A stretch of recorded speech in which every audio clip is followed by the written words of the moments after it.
حضرت صلی اللہ علیہ وآلہ وسلم کے پاس ایک صحابی حاضر ہوئے اور عرض کیا، ایک روایت میں اسامہ بن زید کا نام لیا جاتا ہے، ایک اور روایت میں شاید کسی اور کا ہے، کہ یا رسول اللہ آج جنگ کے وقت جو کفار سے ہمارا جہاد ہو رہا تھا، ایک واقعہ پیش آیا کہ ایک مشرک پہلوان تھا بڑا زبردست، اس سے بہت مجھے زور لگانا پڑا، بڑی محنت کرنی پڑی، آخر میں نے اسے شکست کر پچھاڑ دیا، اور پچھاڑنے کے بعد گرانے کے بعد جب میں اسے قتل کرنے لگا تو اس نے کہا لا الہ الا اللہ محمد رسول اللہ، اشہد ان لا الہ الا اللہ محمد رسول اللہ، میں گواہی دیتا ہوں کہ اللہ ایک ہے اور محمد مصطفیٰ صلی اللہ علیہ وسلم اس کے رسول ہیں۔ مجھے پتا تھا کہ یہ حالات جن میں وہ کلمہ پڑھ رہا ہے، جھوٹ بول رہا ہے، بکواس ہے، اس کے دل میں ہو ہی نہیں سکتا، جان کے خوف سے، جان بچانے کے لیے کلمہ پڑھ رہا ہے، چنانچہ میں نے اس کی کوئی نہیں سنی اور اسے قتل کر دیا۔ وہ روایت بیان کرتے ہیں خود کہ میں نے ساری زندگی حضرت محمد مصطفیٰ صلی اللہ علیہ وآلہ وسلم کو اتنا غصے میں نہیں دیکھا، تمتما اٹھا چہرہ آپ کا غصے سے، اور بار بار یہ فرماتے تھے کہ قیامت کے دن جب کلمہ تمہارے خلاف گواہی دے گا تم کیا جواب دو گے خدا کو؟ جب کلمہ کہے گا کہ یہ پڑھا گیا تھا اور پھر بھی تم نے قتل کیا۔ کہتے ہیں اتنی دفعہ کہا کہ اس روایت میں ہے کہ میرا حسرت اٹھی کہ کاش اب رسول اللہ صلی اللہ علیہ وسلم اس کہنا بند کر دیں، اتنی مجھے تکلیف پہنچی۔ ایک اور روایت میں ہے جو اسی قسم کے مضمون کی روایت میں، وہ بعد میں مسلمان ہوئے تھے جن کے متعلق یہ روایت ہے،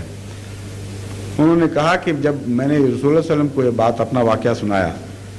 تو حضرت صلی اللہ علیہ وسلم اتنے ناراض ہوئے، اتنے شدید غصے میں تھے کہ میں نے بھی وہی ملتا جلتی روایت، لیکن ایک فرق کے ساتھ کہ آپ نے یہ فرمایا بار بار حلا شققت قلبہ، حلا شققت قلبہ، اے کاش تو نے دل پھاڑ کے دیکھ لیا ہوتا، تو نے دل پھاڑ کے کیوں نہ دیکھ لیا؟ تمہیں کیا پتا تھا کہ اندر سے کیا کہہ رہا ہے اور کیوں تم نے قتل کیا اس کو؟ وہ کہتے ہیں جب اتنا دفعہ فرمایا رسول کریم صلی اللہ علیہ وسلم نے کہ میں نے حسرت کی کاش میں آج سے پہلے مسلمان ہی نہ ہوا ہوتا کہ مجھے حضور اکرم صلی اللہ علیہ وآلہ وسلم کی ناراضگی کا دن نہ دیکھنا پڑتا۔ اب یہ سنت محمد مصطفیٰ صلی اللہ علیہ وسلم جہاں سب سے زیادہ شک کی گنجائش موجود ہے، قتل کی چھری تیار ہے، اس کے نیچے لیٹ کر ایک آدمی کہہ رہا ہے کلمہ پڑھتا ہوں، شک کی سب سے بڑی وہاں گنجائش موجود ہے۔ اس کے متعلق تو حضرت اقدس محمد مصطفیٰ صلی اللہ علیہ وسلم کا یہ فتویٰ ہے، اور یہ آج کہتے ہیں کہ نہیں ہمیں حق ہے تمہارے دل کے ہم راز پائیں، خود ہی فیصلہ کریں کہ ہمیں پتہ ہے، اور پھر اعلان کریں کہ ان کو مردودوں کو قتل کرو، یہ جھوٹا کلمہ پڑھتے ہیں، کلمہ کیوں پڑھتے ہیں؟ آگے سنیے،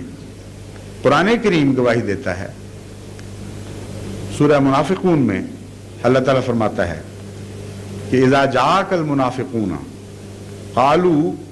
انک رسول اللہ واللہ یعلم انک لرسولہ واللہ یشہد ان المنافقین لکاذبون، کہ یہ جب تیرے پاس آتے ہیں منافق، یہ آ کے کہتے ہیں کہ تو اللہ کا رسول ہے، تیرا کلمہ پڑھتے ہیں، اللہ جانتا ہے کہ تو اللہ کا رسول ہے، اس سے بہتر کون جان سکتا ہے؟ لیکن اللہ گواہی دیتا ہے کہ یہ جھوٹے ہیں، یہ منافقت کر رہے ہیں، یہ تجھے رسول نہیں سمجھتے۔ اس سے زیادہ پکی گواہی کسی کے جھوٹ پر دی جا سکتی ہے؟ اللہ مخاطب ہو محمد مصطفیٰ صلی اللہ علیہ وآلہ وسلم سے اور خود بتا رہا ہو کہ یہ ظالم جھوٹے ہیں، جب تیرے پاس آتے ہیں تو کہتے ہیں تو رسول ہے، وہ جھوٹی گواہی دیتے ہیں، ہرگز تجھے رسول نہیں سمجھتے۔ کیا اس کا نتیجہ نکلا؟ ایسے لوگوں کا قتل جائز ہے کہ نہیں؟ پھر اگر قتل اسلام میں اس کی سزا ہے، ایسے لوگوں کو کلمے سے روکنا پھر جائز بنتا ہے کہ نہیں بنتا؟ اگر مولانا کی دلیل درست ہے۔ ساری زندگی اس کے باوجود ایک شخص کو بھی رسول اکرم صلی اللہ علیہ وآلہ وسلم نے کلمہ پڑھنے سے نہیں روکا جس کو خدا کہتا تھا کہ جھوٹ بول رہے ہیں۔ اب بتائیے،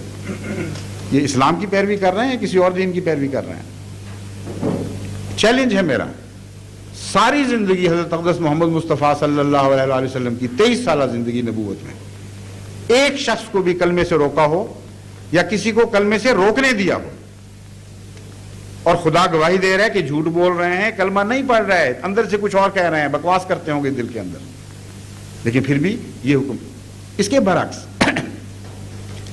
جس کے متعلق خدا نے یہ گواہی دی وہ اس کے ساتھی، اس کو وہ معلوم تھے لوگ، یعنی کہ غیر معروف لوگ تھے، ان کا نقشہ بھی قرآن کریم نے کھینچا، تفصیل بیان کی کہ یہ حرکتیں کرتے ہیں، اور جانتے ہیں مسلمان ان کو وہ کون ہیں، ان کو جا کے استغفار کے لیے کہتے ہیں آ جاؤ رسول اللہ صلی اللہ علیہ وسلم سے معافی مانگو، وہ تمہارے لیے استغفار کریں گے، خدا سے نیک دعا چاہیں گے، اور اس کے جواب میں تکبر اور تضحیق سے کام لیتے ہیں، کہتے ہیں بالکل نہیں، منہ موڑ لیتے ہیں۔ یہ سارا نقشہ ان کا کھینچا، اور ان میں سے جو منافقوں کا سردار تھا عبداللہ بن ابی بن سلول، وہ جب مرا تو رسول اکرم صلی اللہ علیہ وآلہ وسلم کا کیا سلوک تھا؟ آپ خود اس کے جنازے پر تشریف لے گئے، اس کا جنازہ پڑھنے کے لیے کھڑے ہوئے۔